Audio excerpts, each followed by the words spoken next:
پاکستان جیسا کمزور معیشت والا ملک کیسے ایٹمی طاقت بن گیا؟ ڈاکٹر عبدالقدیر خان کس کی درخواست پر پاکستان آئے؟ آپ کی تنخواہ کتنی مقرر ہوئی اور پہلی تنخواہ کتنے عرصے بعد ملی؟ ایٹم بم کے خالق اور معروف پاکستانی سائنسدان ڈاکٹر عبدالقدیر خان ہندوستان کے شہر بھوپال میں ایک پشتون گھرانے میں پیدا ہوئے۔ آپ نے 15 برس تک یورپ کے اعلیٰ تعلیمی اداروں میں تعلیم حاصل کی۔ ہالینڈ سے ماسٹرز آف سائنس اور بیلجیم سے ڈاکٹریٹ آف انجینئرنگ کی اسناد حاصل کی۔ ڈاکٹر عبدالقدیر خان شادی سے پہلے تک جرمنی میں ہی مقیم تھے۔ آپ کی زوجہ کا تعلق ہالینڈ سے تھا، لہٰذا انہوں نے بھی ہالینڈ جانے کا فیصلہ کر لیا۔ ہالینڈ میں انہوں نے ڈیلف یونیورسٹی میں داخلہ لیا۔ یہاں یہ بات قابل ذکر ہے کہ ڈیلف یونیورسٹی میں ہالینڈ کے مقامی طلبہ کو بھی ڈگری حاصل کرنے کے لیے کئی سال تک تحقیق اور مشکل ترین مراحل سے گزرنا پڑتا ہے، مگر ڈاکٹر عبدالقدیر نے یہاں بھی اپنی بے مثال ذہانت کا لوہا منوایا اور 80% سے زیادہ نمبر حاصل کر کے ماسٹر آف انجینئرنگ کی ڈگری حاصل کی اور ریکارڈ قائم کر دیا۔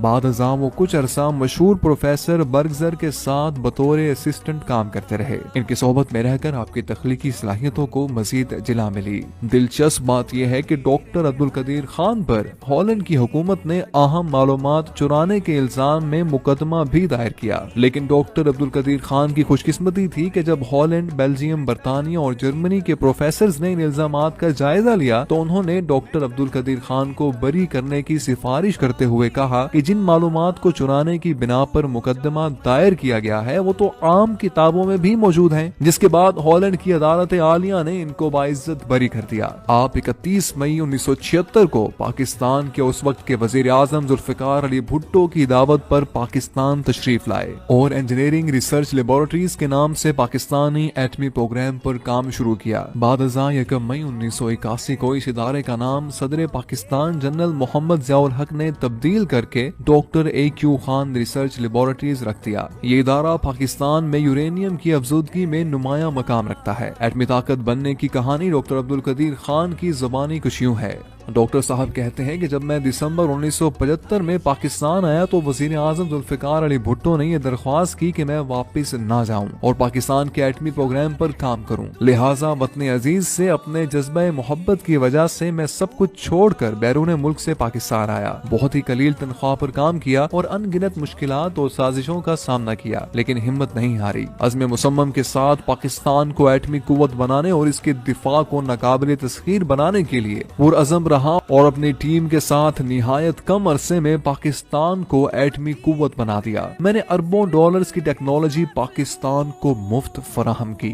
مجھے ایٹامک انرجی کمیشن میں مشیر لگا دیا گیا اور میری تنخواہ 3000 روپے مقرر کی گئی، جو مجھے 6 ماہ بعد ملی۔ مختلف طرح کی رکاوٹوں کی اطلاع وزیر اعظم ذوالفقار علی بھٹو کو ہوئی تو بھٹو صاحب جو اس وقت لاہور میں تھے انہوں نے مجھے فوراً بلا لیا۔ میں نے حقائق سے آگاہ کیا تو کہنے لگے مجھے 2 دن دے دیں، میں حالات ٹھیک کر دوں گا۔ 2 دن بعد مجھے جنرل امتیاز کا فون آیا کہ شام 5 بجے آغا شاہی کے دفتر میں میٹنگ ہے۔ میں پہلی مرتبہ آغا شاہی غلام اسحاق خان اور AGN قاضی سے ملا۔ دوسرے دن پھر بلایا اور یہ کہا کہ میرے مشوروں کو قبول کر لیا گیا ہے، کل سے یہ پروگرام علیحدہ ہوگا اور میں اس کا سربراہ ہوں گا۔ پھر ٹھیک 2 دن بعد بھٹو صاحب نے میٹنگ بلا لی اور خوش آمدید کہنے کے بعد مجھ سے کہا کہ بتاؤ کیا چاہیے۔ میں نے کہا کہ فوج کی کور آف انجینئرز کی ایک ٹیم چاہیے۔ جنرل ضیاء الحق جو اس وقت آرمی چیف تھے اور میٹنگ میں شریک تھے، انہوں نے کہا کہ وہ کام کر دیں گے۔ بعد ازاں جنرل ضیاء الحق نے جب اختیار سنبھالا تو اس کے 3 ماہ بعد ہی انہوں نے ایٹمی پروگرام کو اول ترجیح دینا شروع کر دی اور مہینے میں کم از کم 2 مرتبہ ضرور وہ اور جنرل ضامن نقوی مجھ سے تفصیلی ملاقات کرتے تھے۔ 1979 کے وسط میں مغربی ممالک کو ہمارے پروگرام کی بھنک پڑ گئی۔ جنرل ضیاء اور غلام اسحاق خان صاحب کو بڑی فکر ہوئی کہ سامان کی درآمد پر پابندی سے ہمارا پروگرام بند نہ ہو جائے، لیکن اتنا ضرور تھا کہ 1981 کے اواخر میں ہم نے بہت ترقی کر لی تھی اور ہمیں یقین تھا کہ ہم بہت جلد کامیابی حاصل کر لیں گے۔ ڈاکٹر قدیر خان نے یہ بھی لکھا ہے کہ جب کہوٹا میں ریسرچ لیبارٹری زیر تعمیر تھی تو وہ سہالہ میں پائلٹ پروجیکٹ چلا رہے تھے۔ انہی ایام کی بات ہے کہ اس وقت کے فرانسیسی فرسٹ سیکرٹری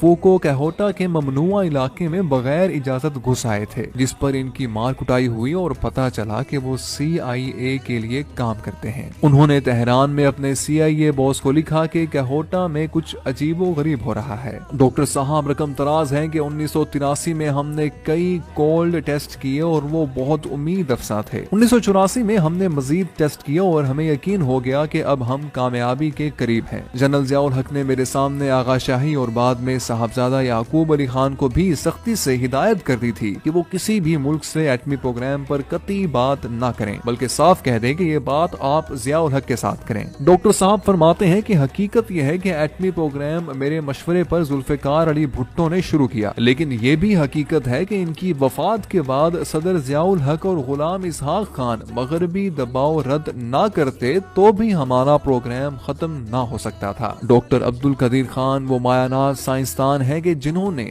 8 سال کے انتہائی قلیل عرصے میں انتھک محنت اور لگن کے ساتھ ایٹمی پلانٹ نصب کر کے دنیا کے نامور نوبل انعام یافتہ سائنسدانوں کو بھی ورطۂ حیرت میں ڈال دیا۔ 28 مئی 1998 کو آپ نے بھارتی ایٹمی تجربوں کے مقابلے میں حکومت وقت سے تجرباتی ایٹمی دھماکے کرنے کی درخواست کی۔ بالآخر وزیر اعظم میاں محمد نواز شریف نے چاغی کے مقام پر 6 کامیاب تجرباتی ایٹمی دھماکے کیے۔ اس موقع پر ڈاکٹر عبد القدیر خان نے پورے عالم کو پیغام دیا کہ ہم نے پاکستان کا دفاع ناقابل تسخیر بنا دیا ہے۔ یوں آپ پوری دنیا میں مقبول عام ہوئے۔ سعودی مفتی اعظم نے عبد القدیر خان کو اسلامی دنیا کا ہیرو قرار دیا اور اس وقت سعودی حکمرانوں نے پاکستان کے لیے خام حالت میں تیل مفت فراہم کرنے کا فرمان جاری کیا۔